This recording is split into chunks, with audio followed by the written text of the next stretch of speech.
एक गांव में एक व्यापारी रहता था। उसकी एक खूबसूरत बेटी थी।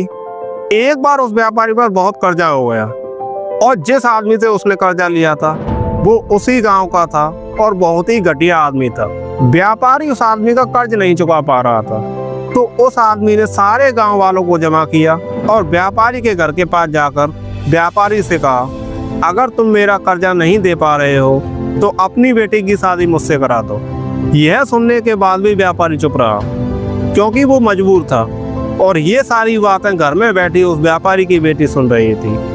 थोड़ी देर के बाद उस आदमी ने गांव वालों और व्यापारी से कहा कि ठीक है, मैं एक थैली में सफ़ेद और एक काला पत्थर डालूंगा और इसकी बेटी को थैली में से एक पत्थर निकालना पड़ेगा। अगर सफ़ेद पत्थर निकला तो मैं कर्ज भी माफ़ कर दूंगा और इसकी बेटी से शादी भी नहीं करूंगा, लेकिन अगर काला पत्थर निकला तो कर्जा तो माफ़ कर दूंगा, मगर इसको अपनी बेटी से मेरी शादी करवानी पड़ेगी।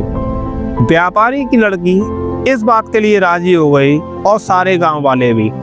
इस आदमी ने थैली के अंदर सबके सामने 2 पत्थर डाले, लेकिन बड़े ही चालाकी से उस आदमी ने दोनों ही पत्थर थैली में काले डाले थे और यह व्यापारी की बेटी को दिख गया था कि थैली के अंदर दोनों ही पत्थर काले थे। अब वह लड़की सोच में पड़ गई थी कि मैं जो भी पत्थर निकालूंगी वह तो काले ही होंगे और अगर काला पत्थर निकला तो कर्जा माफ़ हो जाएगा, लेकिन मुझे उससे शादी करनी पड़ेगी। और अगर मैंने सारे गांव वालों को यह बता दी कि इस आदमी ने थैली में दोनों ही पत्थर काले डाले हैं तो कर्जा तो माफ़ नहीं होगा और यह आदमी आज नहीं तो कल मेरे बाबा से बदला जरूर लेगा। लड़की यह सोच रही थी कि लड़की को तभी थैली में पत्थर निकालने को कहा गया। लड़की ने थैली में हाथ डाला और एक पत्थर बाहर निकाला और बिना किसी को बताए उस पत्थर को जमीन पर गिरा दिया। जमीन पर गिरने के बाद वह पत्थर दूसरे पत्थरों में मिल गया। तभी लड़की ने सबसे कहा कि अब कैसे पता चलेगा कि मैंने जो पत्थर निकाला था वह सफ़ेद था या काला। लड़की ने कहा, थैली में जो पत्थर है उसे देखो, अगर थैली में सफ़ेद पत्थर है तो मैंने काला पत्थर निकाला था और अगर थैली में काला पत्थर है तो मैंने सफ़ेद पत्थर निकाला था, लेकिन थैली में तो सिर्फ काले ही पत्थर थे।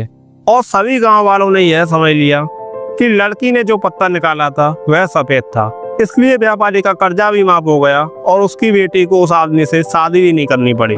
जिंदगी में इंसान कई बार मजबूर हो जाता है और उसके सामने जो हालत होते हैं उसे उसी के हिसाब से चलना पड़ता है।